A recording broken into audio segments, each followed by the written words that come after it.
Hello, everybody, and welcome into the Jew and Gentile podcast. I am your host, Chris Katulka, and with me is none other than the sage himself, the Jewish sage, Mr. Steve Herzig. Hello, Steve. How are you? Hello, Mr. Chris. I'm doing good. Today is a special day. We're leading up to Thanksgiving. We've got Thanksgiving this Thursday. It's going to be a great... Are you ready? Forget about Thanksgiving. Today, this day as we are speaking, this day is important to none other than you. Oh, that's right. That's right. Today is my wife and our anniversary. Today's an anniversary day. Hold on a minute. Here we go. Welcome in. Welcome in. Well, my wife works here at Friends of Israel. She's the director of marketing. My joke is that I've been ministering with Friends of Israel associated with Friends of Israel since 2001. And I have been steadily, slowly climbing the ladder at Friends of Israel. Oh, you're a big macher. Well, no, but 20 years of being connected. My wife, she comes in, boom, she's a director. 2 years ago, boom, walks right in, director, higher position than me. So I love it, though. She is awesome. She's the marketing director. I don't know if she will. I know you've invited her. I did invite her to come, and no she promises. Told me you gave her flowers, a picture montage of I don't know what, but the kiddos, us and the kiddos. That's right. So, let's see. So, what year were you married? Well, 2008, and you were there. I was there because you officiated the wedding. I did officiate the wedding, and that was pretty fun. And your wife remembers, and you do too. I remembered her name. So I didn't remember your name. As right in the middle, where's that? I had brain lock, brain freeze. Yeah, well, the thing that I'm actually really glad that you were, of all the people's names to forget, you can forget my name. You can't forget the bride's name but see, here's the thing that's funny for our listeners that maybe they don't know about how long we've known each other. A long time. A long time. I mean, when I was a kid, when I was 18, 17, 16, 16, maybe even 15, I'd be going over the Herzig house and hanging out. And so Steve has known me he's seen me go through high school, college, all of it. And so moved down to Dallas. I've been ministering with him for a long time. So there we are at our wedding. It's 2008. I've known this guy forever. And he's standing up there and he's saying, and you freeze. You kind of go, and you couldn't remember my name. And it was funny. Oh, wait a minute. Here she is. Here she comes. She's come. Welcome We're just in the middle of telling the story. Put those earphones on. Right, sit in that chair right there, Karen. Here is the director of marketing, everybody. The one who has the power. The powers that be. All right, so Karen, you're just going to take that. Make sure you don't spill your coffee there. Good. Put those on.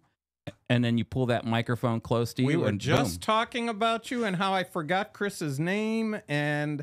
how he gave you flowers. You can pull that, make it comfortable for yourself. So just take that and pull it up to you. You got to get it nice. There you go. Very comfortable. Hello. Don't fall asleep. Hi. Happy anniversary. Same to you. Yeah. So we were just talking about during the wedding that Steve forgot my name. Oh, I remember it. Yeah. Just 2008.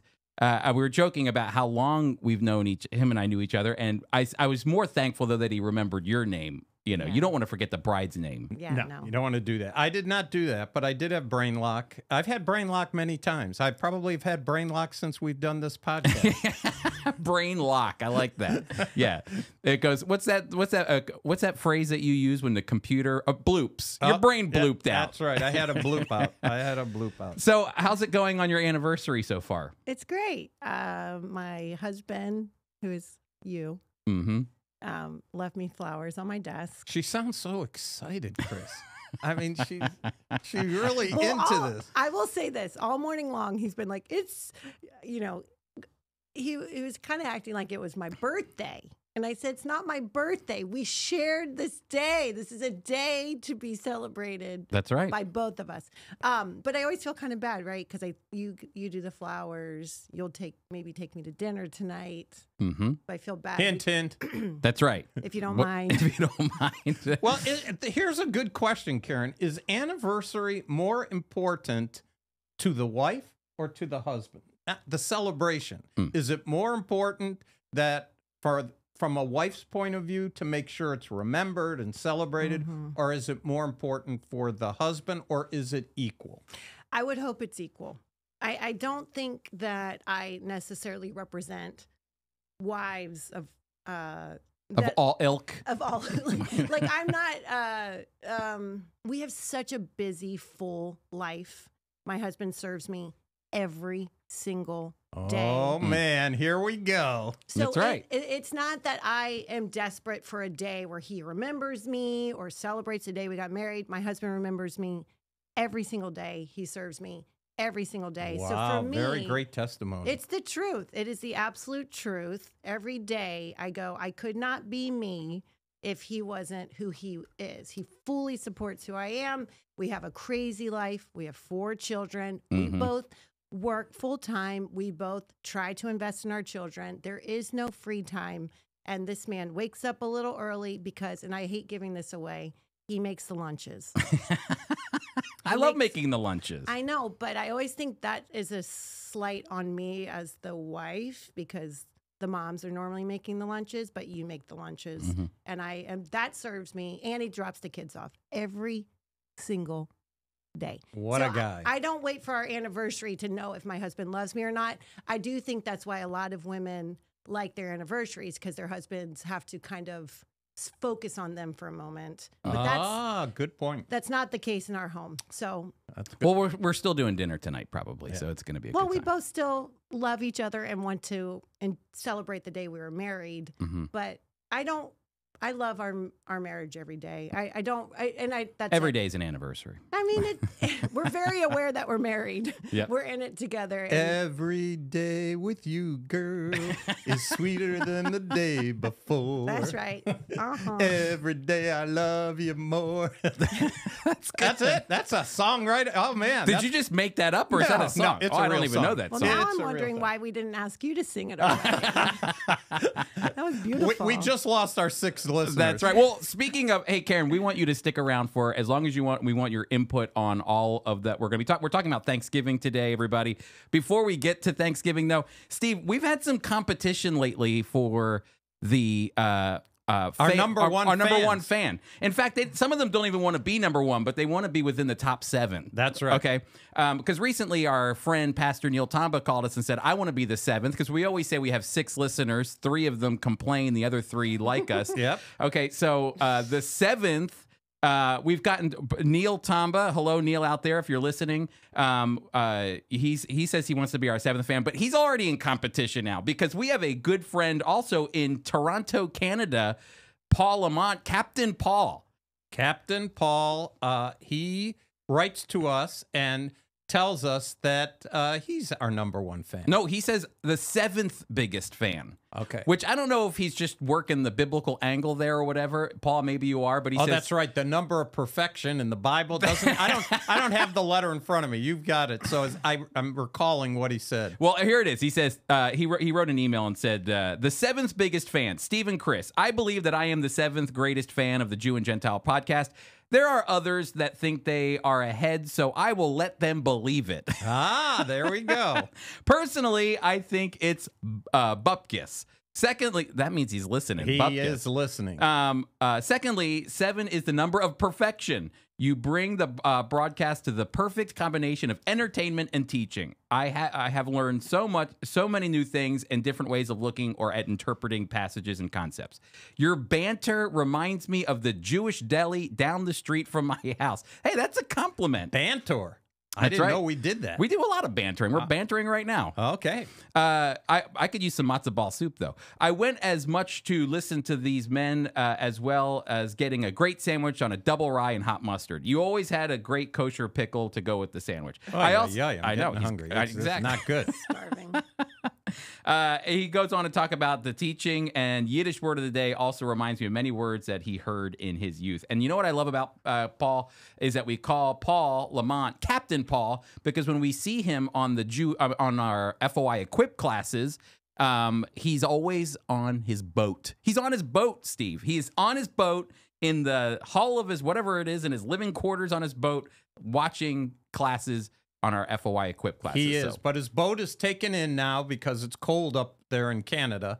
And in fact, when I think of Paul up there, he has been part of our prayer group with Steve Weir up in Canada since COVID. Yeah. And has been very, very faithful during that time. And we've grown to love Paul. We're thankful that he is part of our Equip, as you said. He has also done the Rob Gottslig's the Zion, what's it called? The Cruising for Zion. For Zion. That's right. And so Rob was on his boat, and they went out on Lake Ontario. And Paul's a great guy. Our 7th listener. That's right. Maybe we'll get 8. Hey, write in. You know, you can write in by going to foiequip.org, and there you'll see a section called "Say Shalom."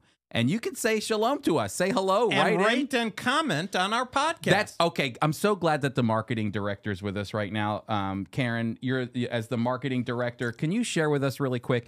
I was just telling Steve this morning, I feel like I've failed the podcast because I normally, whenever I listen to a podcast, the hosts always say, be sure to rate and comment on our podcast. So I thought we that's something we need to do. Wouldn't you say, marketing director? Yeah. One of the primary things I'd like to suggest to both of you. Uh-oh. Here we go. Like, if I, as a director of marketing for the Friends of Israel, if, like only having 7 listeners is not the thing I would be marketing as often as y'all do. Well, 3 of them don't like us anyway, One, so it's okay. it's because it's not true. I think that this is probably was that recorded? This is the most dynamic, interesting, always engaging podcast. She's in love with you, Chris. No, it's true. And I think you have more than 7 listeners. I cannot be certain of that, but I'll check your Google Analytics later. Thank you very much. But all that to say, what I was going to say even before you said that is, if you're listening right now to the podcast, if you've made it this far, can you just put a thumbs up in the comments? You don't have to say anything else, just a thumbs up. Did you make it this far into the podcast?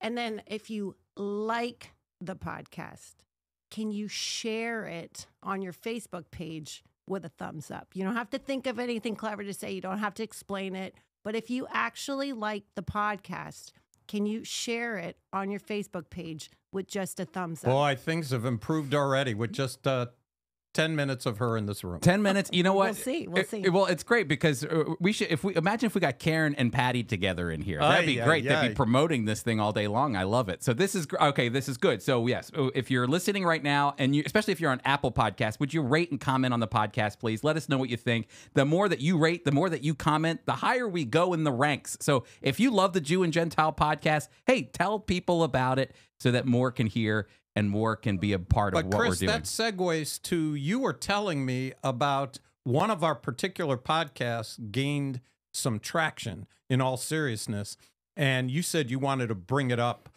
It relates to ye. Yeah. Well, no, not ye. What you said. Yay. Oh, yay. Yeah, Sorry. that's right. Yay. Yes. See, I'm not good Well, at we're it. going to have to do another podcast on that We'll do because it, but at least tell the folks. it was that we turned one of our podcasts into a short, into a like a TikTok reel, a Google, what do they call it? A YouTube short and a Facebook reel. They're all the same thing, but they're just little short segments of our podcast that you can digest as you're going through Facebook. And so one of the ones on Facebook that got a ton of traction was the one where we talked about the fact that what Kanye West said about the Jewish people was very similar to the way Haman commented on the Jewish people to the Persian king. And so anyway, it gained a lot of traction, and there are a lot of people that disagree with what we say. So we want to make sure that we highlight those, and we should talk about that next time. We will, but we've got a short amount of time because you and I have a meeting soon, and then we also have a lot to talk about because it is Thanksgiving. Did you want to go to Did You Know, or did you want to start with the history of the? Well, we could first go to Did You Know? Did you know? Emily Stone, I hope she likes us. She doesn't even know who we are. She's like, why am I getting more I know we've sales sold on my at books? least 2 books so far. We've sold 2 of her books so far. Emily Stone, we just love the name Did You Know? And for Sukkot, there's a lot she wrote on the feast, but I'd like to read just the first line because we're going to talk about Thanksgiving. And of course, we didn't invent Thanksgiving. The Pilgrims didn't invent Thanksgiving. God invented Thanksgiving. And here's what it says. Sukkot is a biblical feast day. We might add Leviticus 23 when we went through the whole book of Leviticus, what seems like a long time ago. The feast day that celebrates the harvest and thusly all other related forms of nature's transient, fertile, and abundant bounty. That's from Did You Know? Did you know? And so Sukkot is a Thanksgiving holiday. It has all kinds of other implications, Chris, as we know, especially prophetically. But it's Jewish camping. Sukkot is Jewish camping. Your favorite thing to do, right? Our favorite thing to do. But you did it for 40 years. Why do it again? That's why I go to the Hampton Inn. That's exactly why I go to the Hampton Can Inn. I say, too, because on the radio program for the Friends of Israel Today, I just did a whole bit on the fact that when the Pilgrims came over, they saw themselves as Israelites. When they came over, they, first of all, they considered England like Egypt. They considered the king like Pharaoh. They were the Israelites, and the Atlantic Ocean was the Red Sea. And they were crossing over, and they were coming to a new land, a promised land. And apparently, a lot of them had Hebrew names, and they were even considering making the official language of the colonies Hebrew. And so a lot of scholars tend to look at what was going on with the origins of Thanksgiving, and they believe that as they were reading Leviticus and Deuteronomy, they saw the Feast of Tabernacles, or Sukkot, as the basis for them to give thanks to the God. It's a harvest festival. It's a time to say thank you. God provides. God has provided for them in the past and continues to provide for them. So it's a day to say thank you. So there's a lot of scholars that connect, like you said, Sukkot with Thanksgiving, even as the Pilgrims were creating it. And, you know, it's interesting. Today, there are people in America who don't know the roots of Thanksgiving. If you ask them, oh, Thanksgiving, what does Thanksgiving mean to you? It means turkey. It means football. It means family. They'll say things like that, but they won't say it means Thanksgiving. It means gratitude. They don't associate it with. It's not their fault. Football. That's right. And today, there's controversy about Thanksgiving and its roots because it involves the indigenous people that lived here, and these white Anglo-Saxons came over the water and took out the Indians.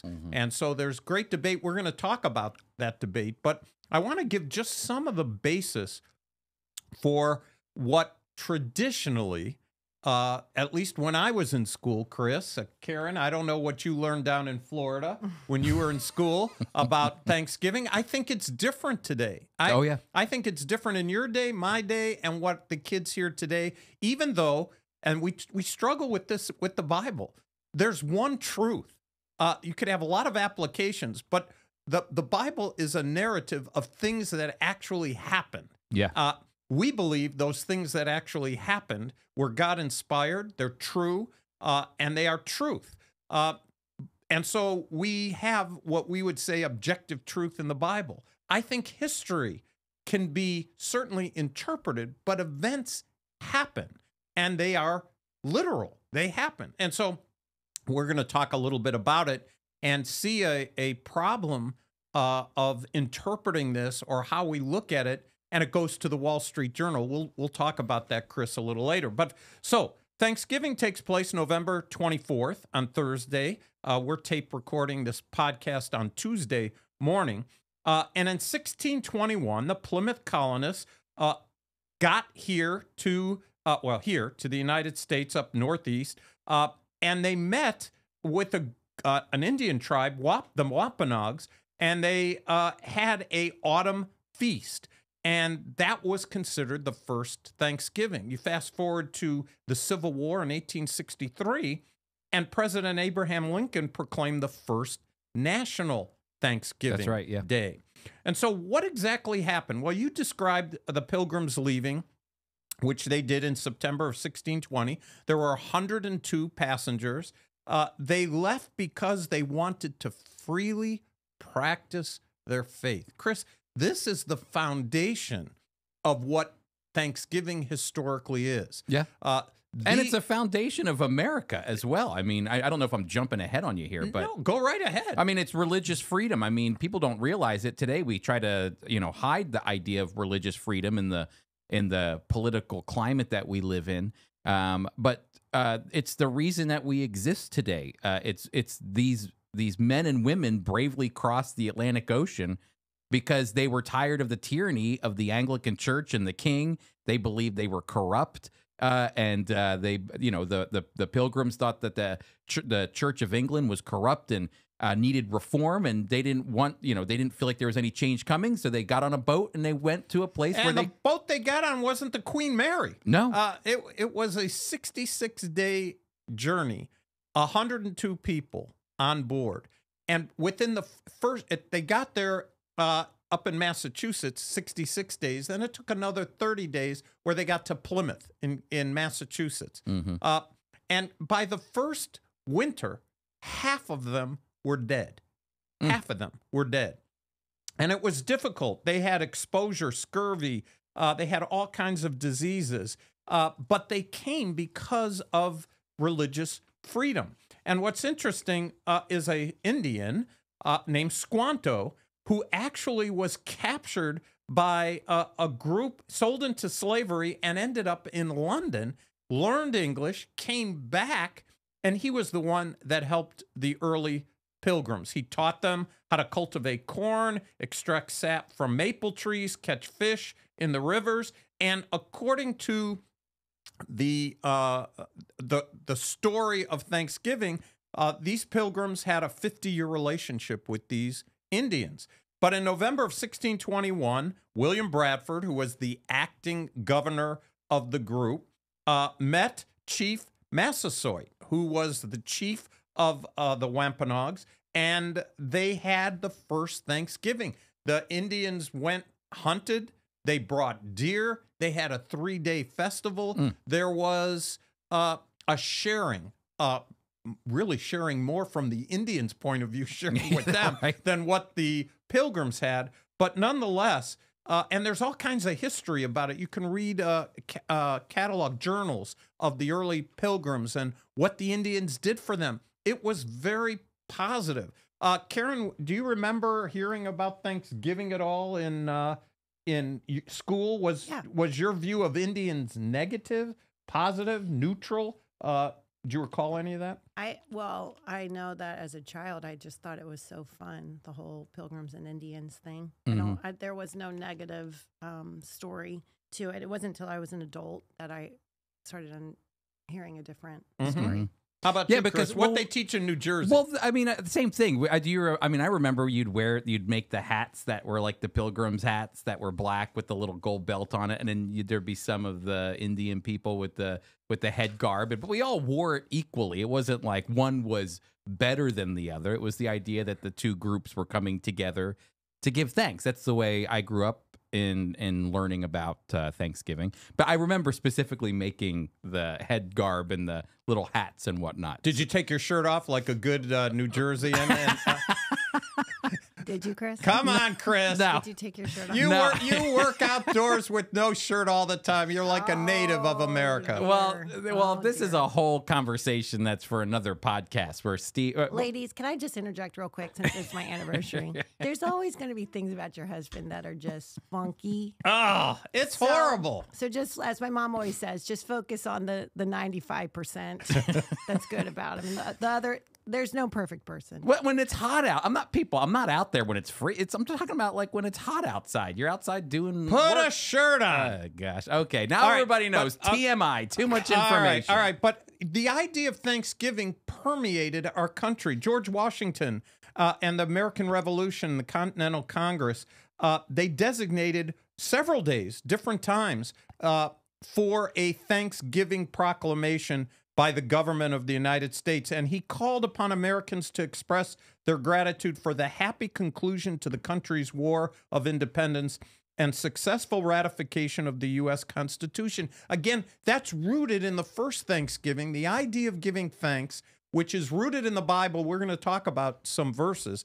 But then in 1817, New York became the first of several states to adopt an annual Thanksgiving. And then Sarah Josepha Hale.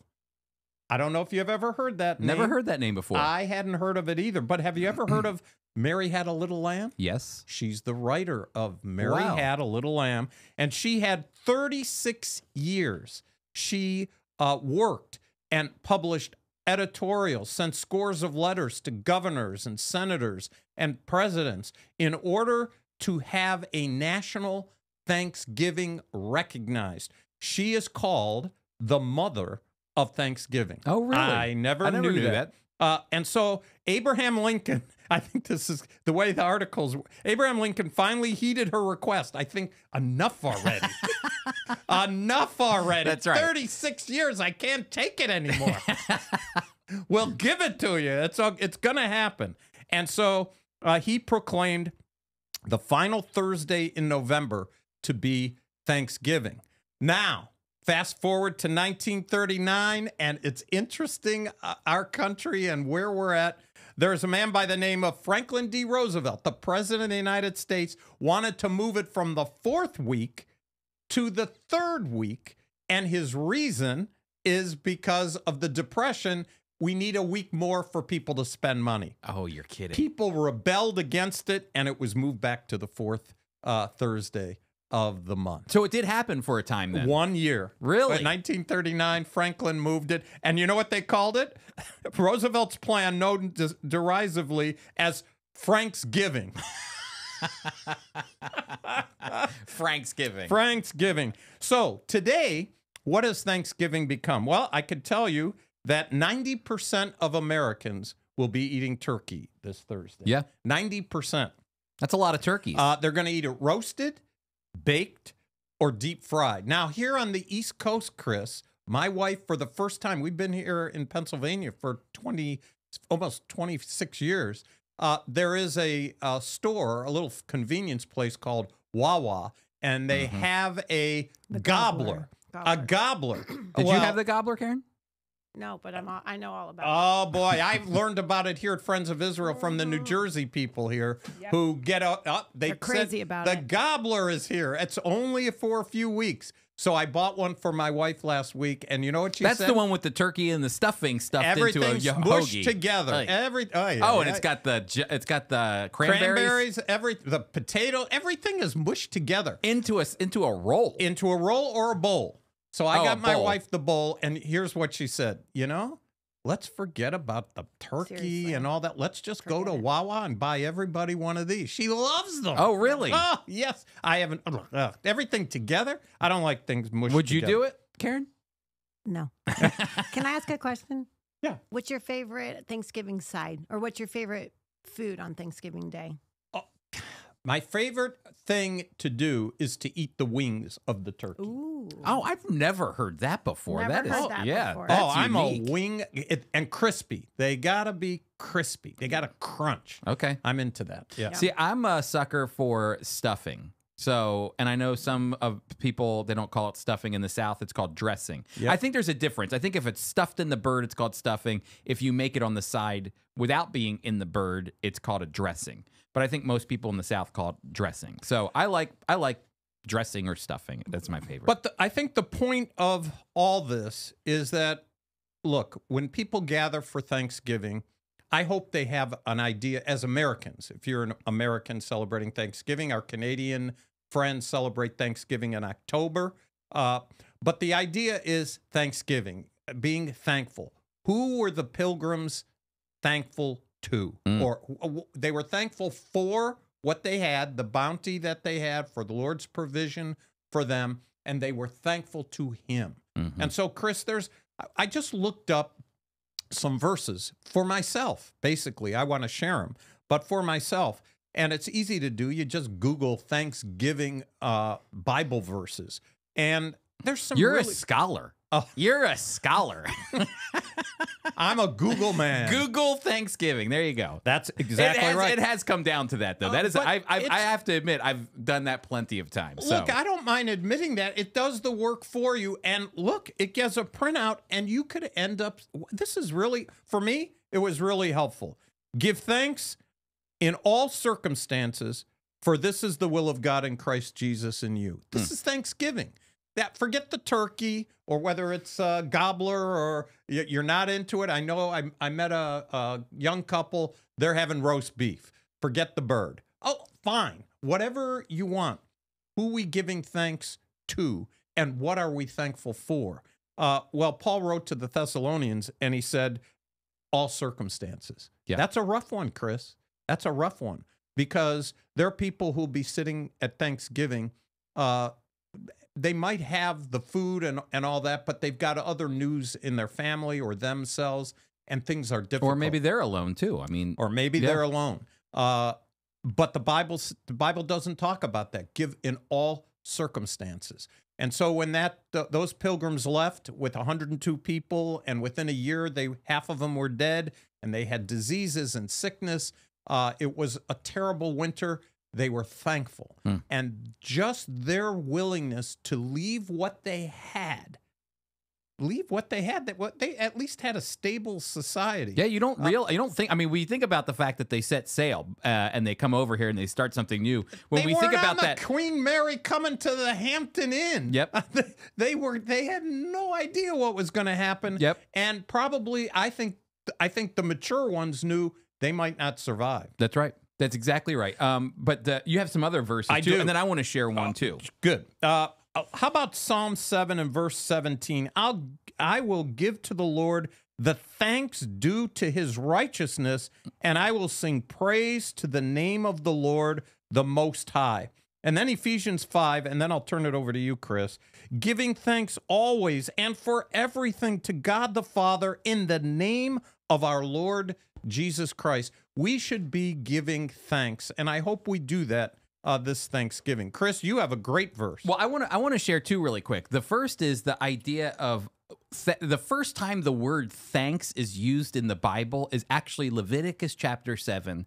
The word for thanks, and we all know this here, working for Friends of Israel and have gone to Israel, is todah. Todah means thank you. If you really want to say thank you in Hebrew, you say todah rabbah. Thank you very much. And so the first time you see thanks in the Bible, it's not in Genesis. There's no thanks in Genesis. There's no thank you in Exodus. It's the first time we see it is in Leviticus when God says, if you want to say thank you to me, then you bring this offering. It's called a thanks offering, a todah offering. And it's the first time. And then you know what I love about the todah offering is that most offerings in the Old Testament were required. You had to do it. They were required of you. You had to bring a sin offering. You had to bring offerings daily. You had to bring offerings. The thanks offering, the todah offering, was the only offering that was not obligatory. It was all free will, which I think shows that God wants to have a relationship with you. He doesn't just want you to religiously say thank you. He wants you to say thank you from the heart. And the thing I love about it is it involves food because it's a fellowship offering, which means just like we eat a turkey in the Thanksgiving offering, you would give a lamb, a goat, or whatever. And you know what I love about it? You had to eat the whole thing before the end of the day. And I always think about the fact that we'll have first buffet. The first buffet, that's exactly right. And the amazing thing is, you have all these, you have a 18-pound turkey, you feed a bunch of people, and you always have leftovers. There's always leftover turkey. You plan for your turkey sandwiches and your turkey tetrazzini, one of Karen's favorite meals from her mom growing up after leftovers was turkey tetrazzini. But you have all these leftovers, but that's from one little bird. Imagine one man bringing a lamb to say thank you to God. He's got to eat that whole thing before the end of the day. Well, that's what the point was, is you would share. You would share the lamb with strangers. You'd bring bread along, and people knew that you were saying thank you to God. And so in saying thanks to God, God let you bless other people to give him the glory, which I love. But then there's also this great passage in, that's the thanks offering. But then in Jeremiah 33, the idea of giving thanks is even found in prophecy. In Jeremiah 33, it says this, that in the future, in Jeremiah 33, verse 11, it says this, the sounds of joy and gladness. This is talking about the future when Jesus will reign on earth.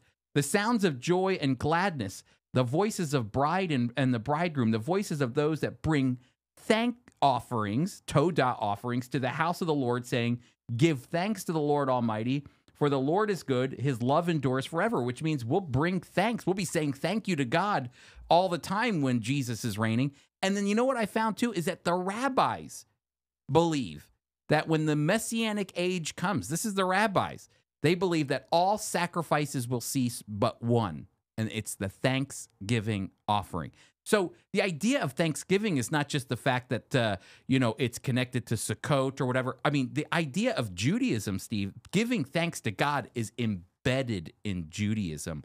And it's something that we see come across even in the one day that we give thanks as a nation for Thanksgiving. But it's embedded in Judaism to say, thank you, God, for providing, for giving, for sustaining, all of those things. And I think if you look at the history of our country, again, we're gonna talk a little more about that. But in the history of our country, the controversy of Thanksgiving really isn't a controversy because we've already gone back, starting from before we became a country, there was a concern and a desire for Thanksgiving. When our country was established, there was a proclamation for Thanksgiving.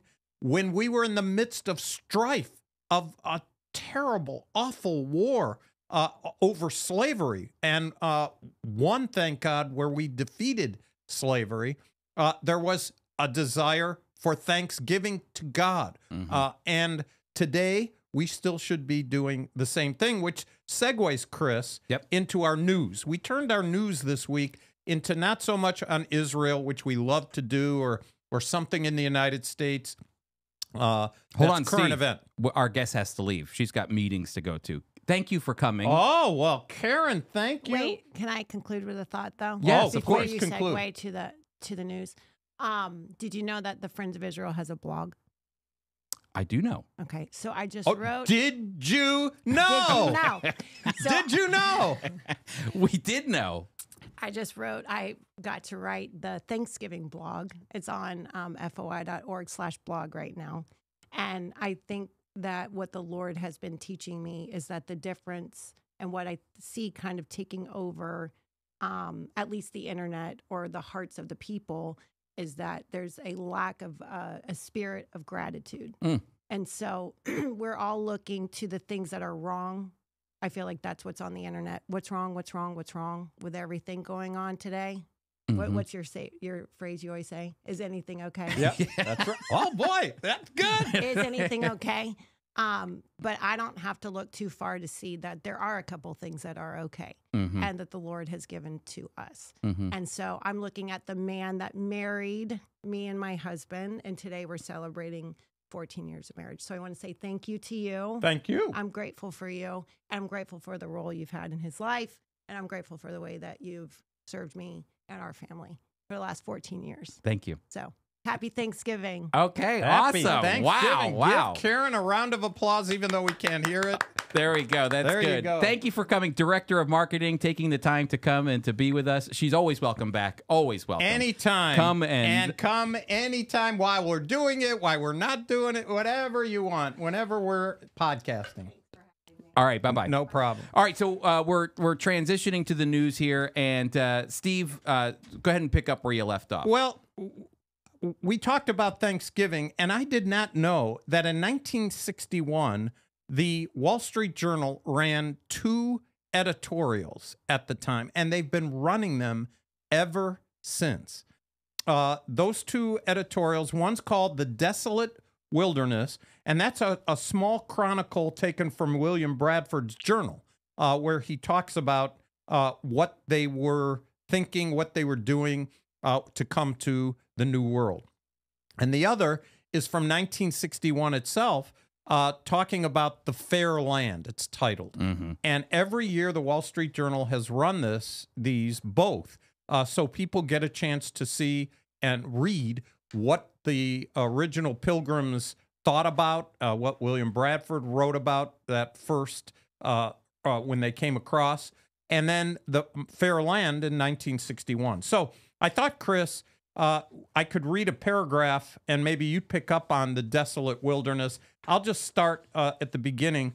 It says, this is the chronicle, here beginneth the chronicle of those memorial circumstances of the year 1620 as recorded by Nathaniel Morton, keeper of the records of Plymouth Colony, based on the account of William Bradford, sometime governor thereof. I like that. Record keeping wasn't that great back then. So they left that goodly and pleasant city of Leyden, which had been their resting place for above 11 years, but they knew that they were pilgrims and strangers here below, and looked not much on these things, but lifted up their eyes to heaven, their dearest country, where God hath prepared for them a city, Hebrews 11:16, and therein quieted their spirits. When they came to Death's Haven, they found the ship and all things ready. As such of their friends as could not come with them followed after them, and sundry came from Amsterdam to see them shipped and to take their leaves of them. One night was spent with little sleep, with the most, but with friendly entertainment and Christian discourse and other real expressions of true Christian love. Chris, you should read Being Now. Yeah. Being now past the vast ocean and the sea of troubles before them in expectations. They had now no friends to welcome them, no inns to entertain or refresh them, no houses or much less towns to repair unto to seek for succor. And for the season it was winter, and they that know the winters of the country know them to be sharp and violent, subject to cruel and fierce storms, dangerous to travel and to known places, much more to search unknown coasts. If they looked behind them, there was a mighty ocean which they had passed, and was now a main bar or gulf to separate them from all civil parts of the world. Now that's recounting what happened in 1620, the 1620, the Pilgrims coming over. Now we're going to fast forward to 1961, and you know what I love about this, Steve, is that we're going to talk in a moment about what people are trying to do to Thanksgiving.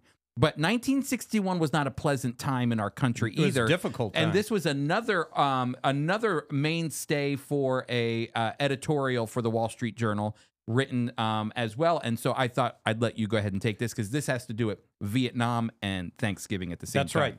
That's right. So this is called And the Fair Land. This is indeed a big country, a rich country, in a way no array of figures can measure, and so in a way past belief of those who have not seen it. Even those who journey through the northeastern complex into the southern lands, across the central plains, and to its western slopes can only glimpse a measure of the bounty of America. And a traveler cannot but be struck in his journey by the thought of this country one day can even be greater America, though many may not know it, is one of the great underdeveloped countries of the world. What it reaches for exceeds by far what it has grasped. And then you drop down and it has this paragraph, Chris. His countrymen cannot forget the savage face of war. Too often have they been asked to fight in strange and distant places for no clear purpose they could see and for no accomplishment that they can measure. Their spirits are not quieted by the thought that the good and pleasant bounty that surrounds them can be destroyed in an instant by a single bomb. Yet they find no escape, for their survival and comfort now depend on unpredictable strangers in far-off corners of the globe. Now he's talking about Vietnam War here and Yep. the suffering of American citizens. How can they turn from melancholy when at home they see young arrayed against old, black against white, neighbor against neighbor, so that they stand in peril of social discord? This is, I mean, this almost feels, it's 1961, and this could be read in 2022. It sure can. Or not despair when they see the cities and countryside are in need of repair, yet find themselves threatened by scarcities of the resources that sustain their way of life. Or when in the face of these challenges, they turn for leadership to men in high places, only to find those men as frail as any of the others. And then near the end it says, Chris, but we can all remind ourselves that the richness of this country was not born in the resources of the earth, though they be plentiful, but in the men that took its measure. For that reminder is everywhere, in the cities, towns, farms, roads, factories, homes, hospitals, schools, that spread everywhere over the wilderness. We can remind ourselves that for all our social discord, we yet remain the longest enduring society of free men, governing themselves without benefit of kings or dictators. Being so, we are the marvel and the mystery of the world, for that enduring liberty is no less a blessing than the abundance of the earth. These two editorials are fantastic because they speak of two different eras of saying thanks to God for the provisions of the freedom that we have in this country. But Steve, you found these because of an article. All of these are on our show notes, where it says that the editorials are popular with readers. The ones we just read to you, they appear over and over again in the Wall Street Journal year after year. The editorials are popular with readers who tell us they appreciate the sentiments about the hardship and gratitude during what would be a unifying national holiday. For decades, we've run them with nary a discouraging word. But we live in a new era. Yes, we do. Bum, bum, bum. We live in a new era when the left sees nearly everything through the reductive lens of identity politics. It sees much of American history as a racist project that should be erased. This is the motivation of a petition campaign to censor the Pilgrim editorial. And it talks about where this petition is because the left is trying to get the Wall Street Journal to stop running these editorials, which I think opens up the conversation about the fact that I think that the editorials speak for themselves. It does talk about what was happening in 1620. It does talk about the hardships that those people endured to come over and to have religious freedom and to say thank you to God for his provision and protection. And then 1961, to think about all that America had been through since that time, the founding of the country, the Independence War, the War of Independence, the World War I, World War II. The Civil War. We don't forget the Civil War. Thank you. And other wars in between.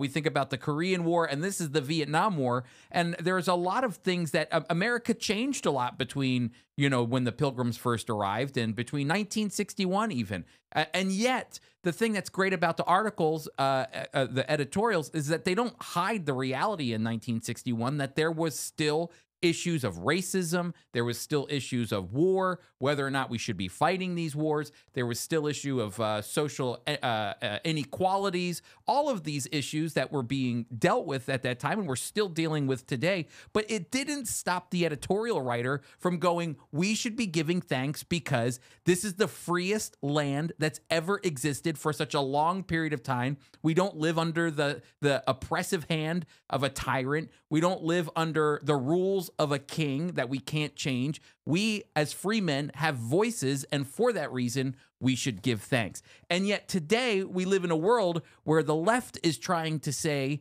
no, we don't want you to say those things. And that, in and of itself, is exactly everything that this country stands against.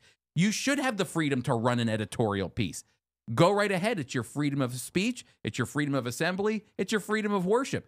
But yet the left is trying to say, no, we want a petition that these editorials be taken down, even though they speak not only to the complexity of Thanksgiving, but also the complexity of what was going on in 1961. It speaks to the issues, but yet at the same time says that there is a unifying component to this country that transcends race, that transcends social economic status, that transcends our identity politics. It transcends all of it. We're all humans, and we're all created by God, and for that reason, we should give thanks. Well, Chris, we started off this podcast talking about context and history as real facts and interpreting them in the context which they happen. We at Friends of Israel interpret the Bible literally. That's why we've come to the conclusion that our founders had, that we should be called the Friends of Israel when there was no Israel, because we believe the promises of God in the Bible saying that there would be Israel. And sure enough, 10 years before Israel became a country, we were named the Friends of Israel. And the early pilgrims, they believed the Bible. They didn't interpret it exactly the way we did, but no, they thought they were Israel. They thought they were Israel, but they were willing to leave what they knew to move forward in the name of Jesus Christ. That's right. We might not even agree with their premise as far as them being Israel, because I believe only the Jewish people are Israel. But nonetheless, they came with the idea of trying to serve God. And as you look at the celebration of Thanksgiving, you can see a progression and all the warts of our culture.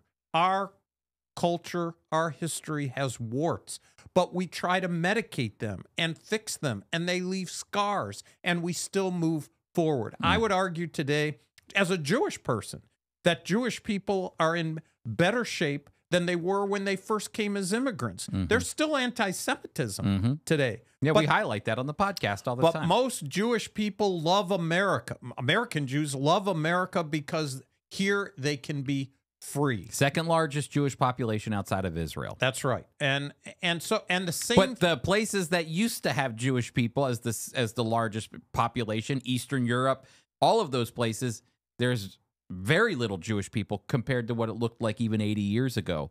100%. So it just goes to show how, like you said, Jewish people are attracted to places where there's freedom to express themselves as Jewish people. But even when Abraham Lincoln wanted to establish a national Thanksgiving,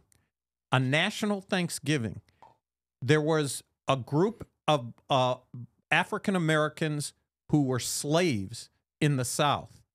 And we fixed it. It was repaired at the cost of hundreds of thousands of lives. A war was fought, and it was fought to free slaves. And so, yes, we recognize that. But again, it shouldn't stop us as a country to take a moment and thank God for this country that He has raised up, and for the freedom that we have. You know, this Thanksgiving, there won't be just people watching football and eating turkey and spending time with family. I know, Chris, there are Christians and non-Christians who use Thanksgiving as a day to minister to those who don't have a lot. And there's all kinds of volunteer programs, etc. So this could be expressed, your Thanksgiving can be expressed any way you want, because we're in a free place to do so. And who do we think? We ought to get on our knees and say, thank you, Lord Jesus, for your grace. There's another reason to be thankful, too, and that is our next and our last news article here, which are twin babies. And you and I know twins, Steve, because you have a set of twins. I do. And I have a set of twins. You do. Yep. That's right. So you have two boys. I have a girl and a boy. And twins are great. They keep you young. But this one, we're twin babies. This is read like the headline. Well, it's Chris. like a riddle. It's like a riddle. So let's see if our people can understand this. So let's start it off here. Twin babies were already 30 years old at birth. Oh, it's like a riddle. It's hilarious. All right, Steve, why don't you give the background to this? Because twin babies were already 30 years old at birth, and it doesn't mean that they were in their mother's womb for 30 years. No, not at all. There's these Oregon twins arrived October 31st and have set a new record for babies born from the oldest embryos, 29 years, 10 months. The parents are named Philip and Rachel Ridgway. They already had 4 kids, but they told the Post, this is the New York Post, they felt called to have more children, and they wanted to help what they call children in need, but they weren't expecting to set a record. Philip is a 35-year-old software developer, and his wife is a homemaker, and they went to the NEDC, the National Embryo Donation Center, and there they got the embryo that was frozen from April 22nd, 1992. Crazy. So, Chris, what do you think of this? In 1992, I was 10 years old, and probably in 3rd or 4th grade when these embryos were created. And so it's amazing because I know our listeners can't see this, and even the people that are watching on YouTube or Facebook, on our live stream or on our video feed. What a picture. But you have these twins, and it's crazy to think that the embryo was created 30 years ago, which you and I were having this conversation before we started the podcast, which is the idea that this means that life, these twin babies that we're looking at in these pictures come from the moment that a sperm and an egg meet one another and begin to create life. Once you get that cell splits and begins the process of life, you know, they froze it in time there, that embryo. They froze it in time, and these twins 30 years later are born, which means that there's a value to life even early on to the moments of early, you know, conception. And here we are 30 years later looking at these embryos frozen in time as a testimony to God's creation, Steve. It's God's creation. And these are little lives, and they're actually a lot of embryos that are frozen in time. Yep. It says these embryos were donated to NEDC, a Christian organization that takes embryos free of charge and provides them to couples looking to have children. There are caveats. The NEDC will only offer embryos and subsequent IVF transfers to heterosexual couples married for 3 years and who complete a home study. So they have specific requirements, and the idea is they're trying to save lives or advance lives, as it were. These embryos are alive. The parents can come and adopt them, and then they're born. It's an amazing thing. Didn't you say that there was some somewhere in here that there were, is it how many millions of embryos or something of that nature that have been frozen in time? I can't remember exactly the number, and I don't want to over exaggerate if that's not true. But the idea that there are a lot of these embryos that we know are life, they create life. Some people, according to the article, including evangelical Christians such as the Ridgeways, hold the view that embryos are living beings, and many anti-abortion states have enacted personhood bills to protect the rights of embryos. Because of this murky moral ground, many patients who create embryos are reluctant to discard their unused embryos, which has created an embryo storage crisis. NEDC, which is currently holding 6,000 embryos, quotes a study that estimates some 1 million are currently being stored in the United States. Yeah, so I remember you saying when you said 6,000, I was like, man, I'm way off. But then there's a million that are there's they're a being million, stored. but this Christian organization has 6,000 of them. To think, I mean, and the idea is that we see firsthand that this is life, that these embryos were frozen, and what a way to give thanks to think that these two embryos are 30 years old and they're celebrating their first Thanksgiving. It hurts your brain to think too hard about it. So, Chris, you know, this is what makes the Bible and Christian living. The Bible has implications. It's our rock, our bedrock, and we view life through the filter of the Scriptures. mm-hmm. And that's what motivated this group to keep those embryos. It's the Bible. It's Jesus Christ. It's God. It's an understanding of God as the creator. It's this couple who in their life already had 4 kids and said, you know what? You and I, talking to his wife, we need to pray about this. Think about this. And they go on another adventure where now they've got 6 kids. Yep. And the most unique last 2, I think that there are, because they've been around for 30 years, and yet they're just born. There they are. But you know what? There's a great Yiddish word that we're going to highlight, Steve, as we move into our Yiddish word of the day. Yiddish word of the day, everybody.